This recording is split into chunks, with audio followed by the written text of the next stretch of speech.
The Crying Girl of Aokigahara. A haunting journey. The forest lay before me like a wall of green so deep it seemed to absorb light. I had heard of Aokigahara, the sea of trees, whispered among travelers, explorers, and those who walked too close to sorrow. Now I was here, standing at its edge, the air heavy, the mist curling between the trunks like smoke. My boots pressed into moss and cracked volcanic rock. Each step met with a soft, damp resistance, the silence pressing in around me. I had come seeking the legend. The crying girl, a yurei said to wander the forest, her sobs the last sound many would ever hear. Stories told of her wandering beneath the thick canopy, hair wet with dew, white robe flowing, the sound of grief clinging to her like a second skin. Most dismissed it as myth, folklore to scare the unwary. But the silence, thick and suffocating, suggested otherwise. The trailhead was marked by a simple warning sign. Your life is a precious gift from your parents. Please think of them before you decide. I remembered the first time I read about it, and now, standing here, the words clung to me like a shadow. They were meant to warn, to save, but also to remind visitors that the forest held the weight of countless departures, countless endings. I stepped forward. The trail began clearly enough, a mix of moss, soil, and blackened stone, but it did not remain so. Soon, roots twisted across my path like fingers seeking to trip me. Lava rock jagged beneath my boots. My compass, if I had one, would have been useless. This forest is infamous for its iron-rich soil, which confuses instruments, makes direction unreliable. The landscape was built on Mount Fuji's ancient lava flows, rock-hardened centuries ago, yet it lived. The forest seemed to breathe beneath the canopy, shifting subtly with the weight of its own stories. The first sob reached my ears before I saw her.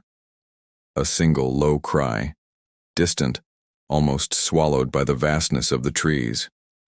I froze. It was human, unmistakably so. I called out, but my voice vanished instantly, swallowed by the hush of the forest. I moved cautiously toward the sound, roots tangling around my feet, each step raising the possibility that I was not following a girl, but some memory left behind. The forest deepened. The air was colder, more still. Pockets of fog clung to hollows in the rock, and the light dimmed beneath the thick canopy. Every sound, my breath, the rustle of my coat, felt loud. Then I saw her, a figure in white at the entrance of a small hollow, hair dark, robe trailing over black rock, face turned away. I froze. My pulse throbbed like a drum, yet a part of me wanted to move closer, to see, to understand. She turned slightly. Her face, pale and shrouded in shadow, revealed nothing, yet grief radiated from her. I stepped forward cautiously, then stopped. The moment stretched, eternal and delicate. The sobs rose again, soft, mournful, insistent. And then she slipped away, moving through the trees as though the forest itself parted for her.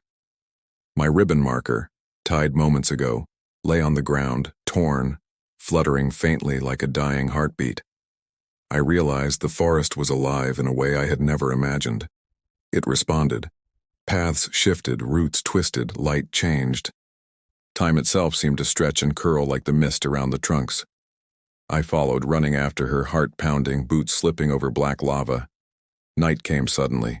The canopy blotted out stars. I found a small hollow beneath a twisted birch and lit a minimal fire. The shadows flickered across rock and root. The silence outside the circle of flame was thick, almost viscous. Then I heard it again. Her cry, closer now, echoing through the hollow, yet impossible to pinpoint. I dared not look. Sleep came only in fragments. In dreams, I saw her on a cliff edge, wind teasing her hair, rope slipping from her fingers, the void opening beneath. Her eyes, hollow yet full of something unspoken, met mine. I woke with my heart racing, sweat chilling on my skin, the cold pressing in through the dark forest. Dawn arrived pale and hesitant. The trail seemed changed, unfamiliar. A cherry tree stood in a clearing I thought I remembered, its branches bare, roots sprawling across black rock. Beneath it lay an origami crane folded carefully. I knelt, picked it up. The paper was damp and creased, edges worn by time and weather. My hand shook. I felt the weight of the forest's grief in this tiny object. I emerged finally at the trailhead. The sign greeted me again, words simple, yet haunting. Behind me, the sea of trees stood still, dark green, silent. I carried with me the memory of a girl whose cries were woven into the roots and rock, whose sorrow was older than any single life. I had entered as an observer. I left as someone touched by everything lost within. The mist rose low over the forest floor as I returned, carrying the small origami crane in my pocket like a talisman against the memories of yesterday. My boots sank into moss and volcanic rock, each step a careful negotiation with the tangled roots that seemed almost alive. The silence pressed in immediately, heavier than before, as if the forest recognized my return and was waiting. I remembered the sob, the haunting, trembling sound of her grief. I followed the trail I had marked, but the ribbon I had tied lay gone, shredded by some unseen force. The paths twisted now, unfamiliar, as though the forest itself had shifted while I slept. Roots rose and fell like waves frozen in time, black lava jutting between them, sharp as teeth. The forest was alive, breathing, shaping itself around me. I came upon a hollow beneath a cluster of gnarled trees. Shadows pooled across the black stone, and the faint scent of damp earth and old leaves hung in the air. And there she was, the girl in white, closer than I had ever seen, robe dusted with gray, hair clinging damply to her face. She did not move except to let her sob escape into the silence. No face or a face blurred by sorrow. I held my breath, uncertain if I should step forward. The sob rose and fell, soft, insistent, a sound that seemed to cling to my bones. I took one cautious step, then another, my eyes tracing the movement of her robe, the way her hair fell over her shoulders, the delicate curve of her hands. And then she turned, just slightly, as if acknowledging me without seeing me, and drifted away into a narrow tunnel of roots and rock. I followed. The trail grew tighter, roots and rocks forming a maze with no clear exit.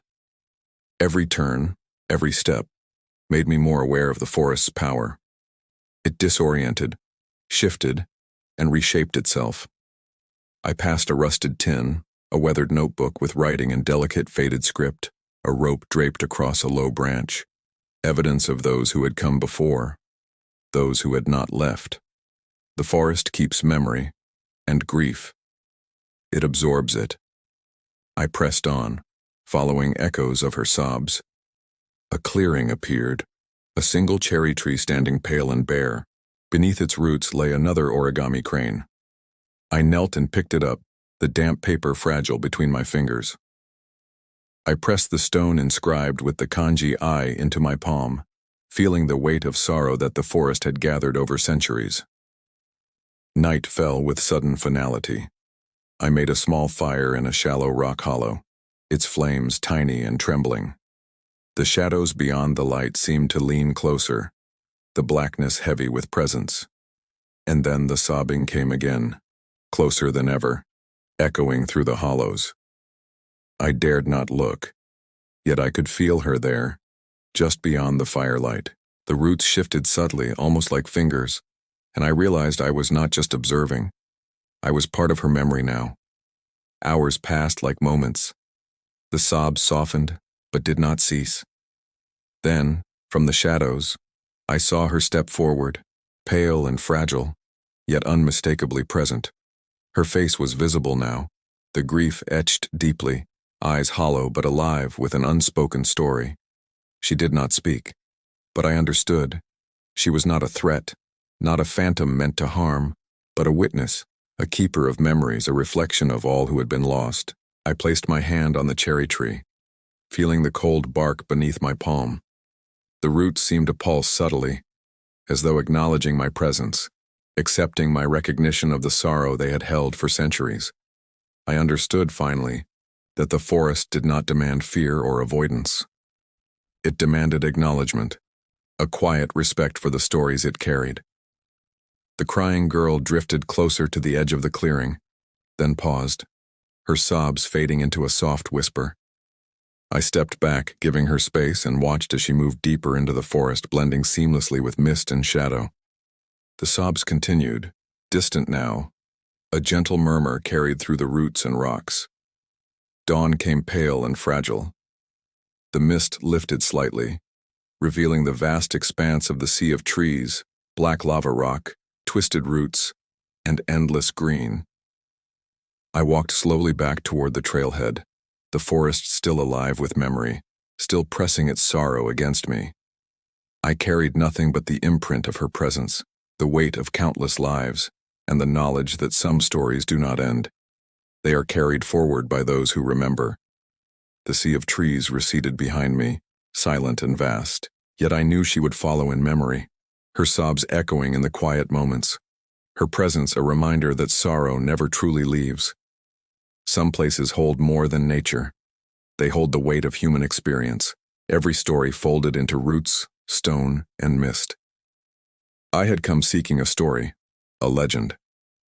I left carrying a fragment of truth, a whisper of grief that would linger in my thoughts, a presence that would remind me of the lives folded into this living forest. The crying girl was not myth, not imagination. She was the forest itself, alive with sorrow, patient, eternal. And in knowing her and witnessing her, I had become part of the memory too.